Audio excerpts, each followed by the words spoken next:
વિશાળ ક્ષત્રિય મહાસંમેલન અને લાખો અમારા ભાઈઓ તથા બહેનો અને માતાઓ મોટી સંખ્યામાં ઉપસ્થિત હતા. એ આપ પત્રકાર મિત્રો પણ જોયું. આપે પણ શરૂઆતથી અમને સહયોગ આપ્યો છે અને અમે અપેક્ષા રાખીએ છીએ કે આપનો સહયોગ મળતો રહેશે. ગઈકાલે જે મહાસંમેલન થયું એમાં વાત આપને કરી હતી કે સ્વયંભૂ હતું અને લાખો વિશાળ સંખ્યામાં ક્ષત્રિય સમાજ એકત્રિત થયો હતો. ક્ષત્રિય સમાજને અનેક સમાજોએ ટેકો આપ્યો હતો. એ તમામ સમાજોનો હું આપણા મીડિયાના મિત્રોના માધ્યમથી આભાર વ્યક્ત કરું છું. કાલે રાજકોટના રતનપુરથી લગાવીને રાજકોટના તમામ માર્ગો ઉપર 10-10 કિલોમીટરનો ટ્રાફિક જામ હતો.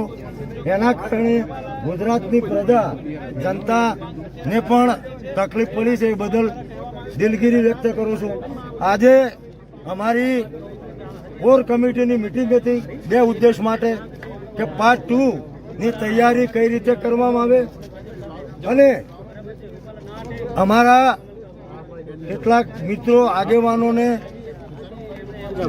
શુભચિંતકોના ફોન હતા કેટલાક મિત્રોના કે ભાઈ કાલે સંમેલન થયું તો સરકાર તમને મળવા માંગે છે.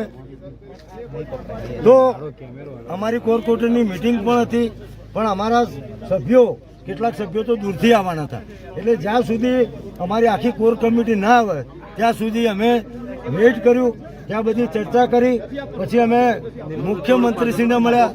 મુખ્યમંત્રીશ્રીની સાથે ભારતીય જનતા પાર્ટીના અધ્યક્ષ માન્ય CR પાટીલ સાહેબ પણ હતા, ગૃહમંત્રી હર્ષ સંઘવી સાહેબ હતા અને અમારી કોર કમિટીના તમામ સભ્યો હતા. અમને વાત કરી કે ભાઈ રૂપાલાજીએ 3 વાર માફી માંગી છે, સમાજ મોટું દિલ બતાવે. એમને એવું પણ કહ્યું કે તમે બહુ સંયમ રાખ્યો છે, તમે વિશાળ સંખ્યામાં ઉપસ્થિત થયા, તેમ છતાં અત્યાર સુધીનું તમારું આંદોલન જે સંયમિત રહ્યું છે. એમને એવું પણ કહ્યું કે સરકારે પણ તમને સહયોગ આપ્યો છે. તો અમે અમને કહ્યું કે સરકારે જે સહયોગ આપ્યો એ બદલ અમે સરકારનો પણ આભાર માનીએ છીએ. અમે અમારી બધી વાતો મૂકી. બધી વાતોમાં ફક્ત એક જ વાત હતી, એમાં બીજા કોઈ મુદ્દા નહોતા કે અમારી એક જ માગણી છે સમગ્ર ક્ષત્રિય સમાજને ટેકો આપનારા તમામ સમાજોની કે ભાઈ પુરુષોત્તમભાઈ રૂપાલાની ઉમેદવારી રદ કરો. એ સિવાય અમારી કોઈ માગણી નથી. તો એમને આ વાત મૂકી કે ભાઈ તમે પુનઃ વિચારો.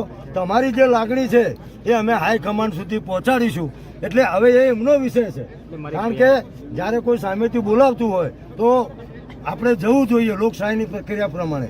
તો અમારી એક જ વાત છે કે પુરુષોત્તમભાઈ રૂપાલાની ઉમેદવારી બાબતે કોઈ પણ પ્રકારનું સમાધાન કરવામાં આવ્યું નથી, સમાધાન કરવામાં આવશે પણ નહીં. એટલે ક્ષત્રિય સમાજ અને જોડાયેલા સમાજના તમામ ભાઈ બહેનોને વિનંતી કરું છું કે મીડિયામાં જે વાતો આવી એ કદાચ મીડિયાના કોઈ સૂત્રોથી હશે પણ આવી કોઈ ભ્રામક વાત સોશિયલ મીડિયામાં પણ આગળ વધે તો એ વધારવા દેવી નહીં. આજે સર્વાનુમતે ઠરાવ કરવામાં આવ્યો છે કે પુરુષોત્તમભાઈ રૂપાલાની ઉમેદવારી સિવાય ક્ષત્રિય સમાજને કશું ખપતું નથી. અને આ અમારા જે સરકારના પ્રતિનિધિ તરીકે ભૂપેન્દ્રભાઈ, હર્ષભાઈ સંઘવી અને CR પાટીલ સાહેબે કીધું કે અમે તમારી લાગણી એ હાઈકમાન્ડ સુધી પહોંચાડીશું. કે કોર કમિટીના અમારા સભ્યો બાકી હતા, કદાચ કોઈને તમે જે માહિતી આપો છો એ માહિતી મેં તો આપી નથી. અધિકૃત પ્રવક્તા તરીકે તો હું બોલ્યો નથી.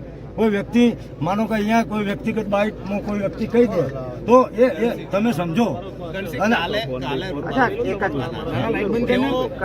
ફોર્મ ભરશે કે નહીં ભરે તમને શું પાર્ટી કે સરકાર તરફથી કહ્યું? અમને પાર્ટી તરફથી એવું કશું કહેવામાં આવ્યું નથી. એમને તો એટલું જ કીધું કે અમે તમારી સંવેદના લાગણી ફરીથી પાર્લામેન્ટ બોર્ડ સુધી પહોંચાડીશું. અમારી માગણી છે અમે મૂકી છે. હવે એમનો વિષય છે શું પાર્લામેન્ટરી બોર્ડ અજાણ છે. પાર્ટ 2 નો તમે ઉલ્લેખ કર્યો તો એટલે પાર્ટ 2 એટલે શું? પાર્ટ 2 એટલે પુરુષોત્તમભાઈ રૂપાલા ઉમેદવાર તરીકે ચાલુ રહે તો અમારો પાર્ટ 2 અમલી બનશે. એની પણ અમે ચર્ચા કરી છે. એમાં જે જિલ્લામાં સંમેલનો બાકી છે એ સંમેલનો કરવાનું કરીશું. મતદારોને અમે જાગૃત કરીશું. ક્ષત્રિય સમાજ અને અમારી સાથે જે સમાજો જોડાયેલા છે એમને અમે ફરીથી ભેગા થઈ અને મતદાન જાગૃતિ 100% સુધી મતદાન થાય. બરોબર છે. પછી ભારતીય જનતા પાર્ટીની જે બી સભાઓ હોય એમાં અમે શાંતિ રીતે લોકશાહી ઢબે વિરોધ કરીશું અને આગળ શું કરવું એ નિર્ણય હજુ આજે અમે વાત મૂકી છે તો અમે અમને કહ્યું કે અમે લાગણી મૂકી છે તો તમે અમને 7 સુધીમાં અથવા તમે અમને એ જે ડેડલાઇન છે ત્યાં સુધીમાં જવાબ આપજો તો એમને કીધું છે કે અમે તમને જવાબ આપીશું. ડેડલાઇન કઈ ડેડલાઇન? અમે તો કાલે જ કીધું છે. પાર્ટ 2 માં જીમડીસી આંદોલન કરવાના છો? ના, એવી કોઈ વાત નથી. કારણ કે અમારું મહાસંમેલન થયું એમાં ગુજરાતના ખૂણે ખૂણેથી વ્યક્તિઓ આવ્યા હતા. એટલે અમે હવે બીજું કોઈ અત્યારની તારીખની જે સ્થિતિ છે એ સ્થિતિમાં હું કહું છું કે અમે કોઈ બીજું સંમેલન કરવાના નથી, પણ સભાઓ એમની જ્યાં હશે ત્યાં અમે શાંત વિરોધ કરીશું, મતદારોને જાગૃત કરીશું. બાકીના જિલ્લાઓમાં જે સંમેલન બાકી છે અહીંયાથી ક્ષત્રિય સમાજ શું નારાજગી લઈ જાય છે? ક્ષત્રિય સમાજ જો નારાજ થઈને જાય છે, શું કહી શકાય? અમારી તો નારાજગી પહેલા દિવસથી છે. અમે તો અત્યારે સીએમ ના મળ્યા પછીની વાત છે. જો નારાજગીનો પ્રશ્ન નથી, આમાં નારાજ ને ખુશીની કોઈ વાત નથી. અમે એમને મને બોલાયા તો બોલાયા, સરકાર તરીકે સહયોગ આપ્યો, અમારે જવું જોવું. તમારા મનમાં અત્યારે શું લઈને જાવ છો? તમારા મનમાં તમે લઈને શું જાવ છો અત્યારે? અરે ભાઈ, અત્યારે અમને વાત મૂકી છે અને એમને અહીંયા ધારણ આવી છે. આ વાત તો પહેલા સરકારને ખબર જ છે ને. હા, પણ એ પણ પૂછ્યું ને અમે એ પણ કીધું કે ભાઈ તમે આટલા દિવસ થયા, અમારું મહાસંમેલન થયું અને તમે અમને બોલાવો છો તો તમે અગાઉથી જો આયોજન કર્યું હોત તો પરિસ્થિતિ કદાચ જુદી બી હોત. કારણ કે આમાં માનવ સંવેદનાની વાત છે. એટલે આ પરિસ્થિતિમાં અમે નારાજગીની વાત નથી કરતા, અમે આક્રોશિત તો છીએ જ ને.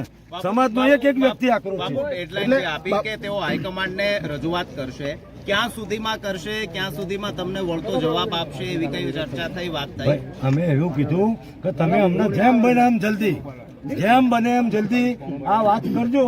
બાકી અમારી તો જે વાત છે કે પાર્ટ 2 એ પાર્ટ 2 તો અમે કરવાના છીએ.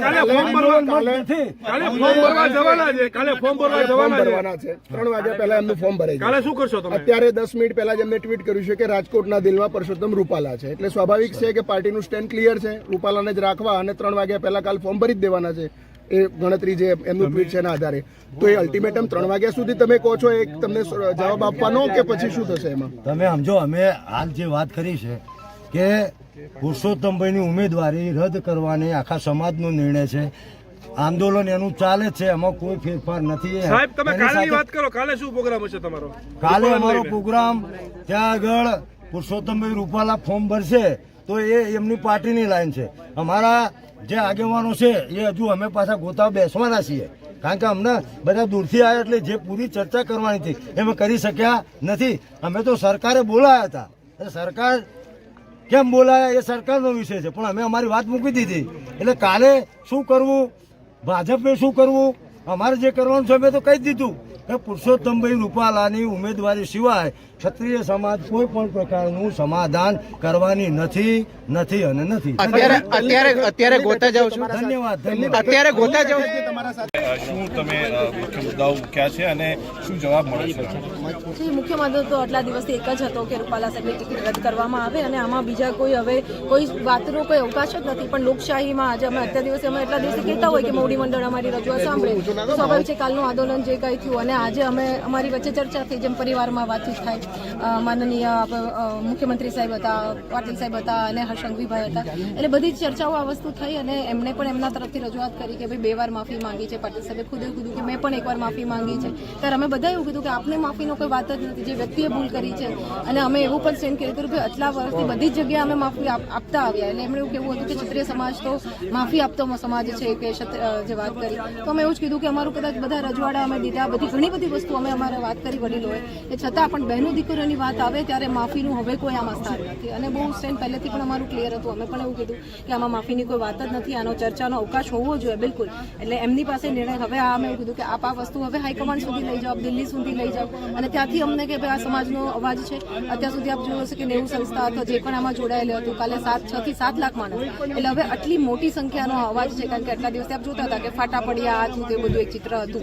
તો અમે બી કીધું કે આ બધા બધાનો છે એટલે આમાં કોઈ સમાધાનની કોઈ વાત જ નથી અને જ્યારે બહેનો દીકરાની અસ્મિતાની વાત હોય ત્યારે આમાં સમાધાનની કઈ ચર્ચા જ નથી. આગળ શું હવે સંકલન સમિતિ કરશે? જે વાત કરી આપણે એટલે જે કાંઈ મળવાની તો સ્વાભાવિક એક બેઠકો મિટિંગો છે કારણ કે અમારી સાથેના જે અમારું મેઇન કોર કમિટી છે અત્યારે જે સભ્યોને બધા બાંધકામથી પધાર્યા છે તે બેઠક કદાચ અમે હમણાં પણ કરીએ તો સવારે વહેલી કરીએ પણ આમાં મુખ્ય તો જે વાત એ જ છે કે આમાં જો રૂપાલા સાહેબનું ટિકિટ રદ નથી કરવામાં આવતી તો અમારું સ્ટેન્ડ બહુ ક્લિયર હતું કે આ કદાચ ગમે એને કમળનું ફૂલ મૂકી દો તો પણ અમે એમની સાથે છીએ પણ રૂપાલા સાહેબની સાથે નથી એટલે એ સ્ટેન્ડ બહુ અમારું ક્લિયર છે. પાર્ટ 2 માટે બી કરન્સી દાદા જે વાત કરી કે જે કોઈ અમારા બધા બાકી છે જે કોઈ જગ્યાએ અમારા સંમેલનો એ પૂરા થશે હવે ફળિયા સુધી કહી શકાય કે ત્યાં સુધી એક મતદારોને અમે આ વસ્તુ અવાજ સુધી પહોંચે અમારો અને જે વાત કરી ડિટેલમાં આપણે વધારે